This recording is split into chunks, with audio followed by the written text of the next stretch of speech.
गरुड़ पुराण अनुसार मनुष्य पाप कर्म कले से निश्चित रूप से नरक को जीव और पुण्य कर्म कले स्वर्ग को जीव बोली वर्णना करा जायछि। सर्वदा भगवानंकर नाम जप करने द्वारा स्वर्ग प्राप्ति होइथाय बोली विश्वास अछि। एहा सह गरुड़ पुराण रे उल्लेख रही जे यदि आपण कौनसी पाप करुछंती तेबे आपण को सही अनुसार रोग और जंत्रणा मध्य सहिबाकू पड़िबो। तेणु आपण सही सबु भूल बा पाप काम करने पूर्व 1000 थर भावन्तु एवं जदि आपण सही सबु पाप कर्म बा भूल कर्म विषय रे जानि नाहंती तेबे ए वीडियो को शेष जाए देखंतु। हुए तो अनेक लोक अजाणतरे एही पाप बा भूल करि बसंती किंतु एहा परे से माने जंत्रणा भोगी थांती। एहार प्रकृत कारण से माने जानि पारि नथांती। आज ए वीडियो रु सही शिक्षा लाभ करंतु। जदि आपण कौनसी ब्राह्मणर हत्या अर्थात ब्रह्म हत्या भली पाप करुछंती ताहाले आपण जख्मा भली रोगरे पीड़ित होई पारंती। जदि गो हत्या करुछंती ताहाले आपण को कुष्ठ रोग हेबो।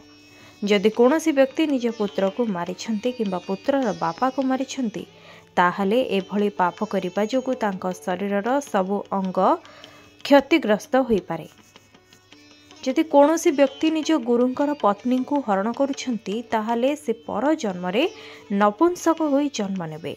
जो लोक माने स्त्रीर गर्भरे शिशुकन्या रहिथिबा जोगु भ्रूण हत्या करती से माने पर जन्मरे शबर घरे जन्म नहीं थांती एवं सेमानक शरीर रे जादू काछु कुंडिया रोग हो जाए।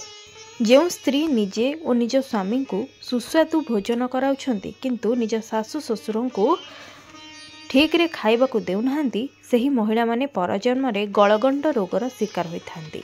सेहिपरि अशुद्ध समय रे पिंड दान कले चित्रकुष्ठ रोग होइथाय। एहा सहित जेउ माने गुरु को निंदा करिथांती से माने अनेक प्रकारर रोगरे पीड़ित होइथांती। जेउ माने मिथ्या साक्षी दियंती से माने परजन्म रे मूक होई जन्म होइथांती। जेउ माने अन्यर बही चोरी करिथांती से माने परजन्म रे अंध होई जन्म नहीं थांती। ब्राह्मण को गोईठा मारुथिबा व्यक्ति परजन्म रे पंगु होई जन्म नहीं थाए बोली कहा जायछि।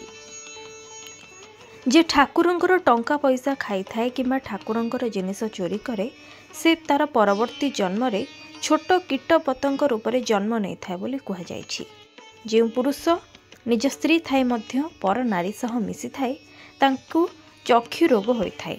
अन्यर उन्नति देखि हिंसा करुथिबा लोकंकु बात भली रोग होइथाए। अन्य मानक सहित विश्वासघातकता कले नरक लोक प्राप्ति होइथाए। किंतु आपण ब्राह्मण को किछि जिनिस दान करी एही सब पापरु मुक्ति पाई परिबे। आउ ध्यान देबे एभली किछि पाप काम न करिबाकू नचेत आपण को अनेक भारी दंड मध्य भोगिबाकू पड़ी पारे। जदि आजिर एही इनफॉरमेशन आपन को भल लगी थाए तेबे एहाको लाइक करंतु एवं खूब मात्रा रे शेयर मध्य करंतु।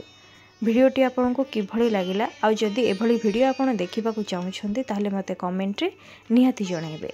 देश दुनिया सह जड़ित आहरी इनफॉर्मेटिव वीडियो देखिबा को चाहुथिले आज ही मो चैनल सह जोड़ी हुंतु एवं मो चैनल को सब्सक्राइब करंतु।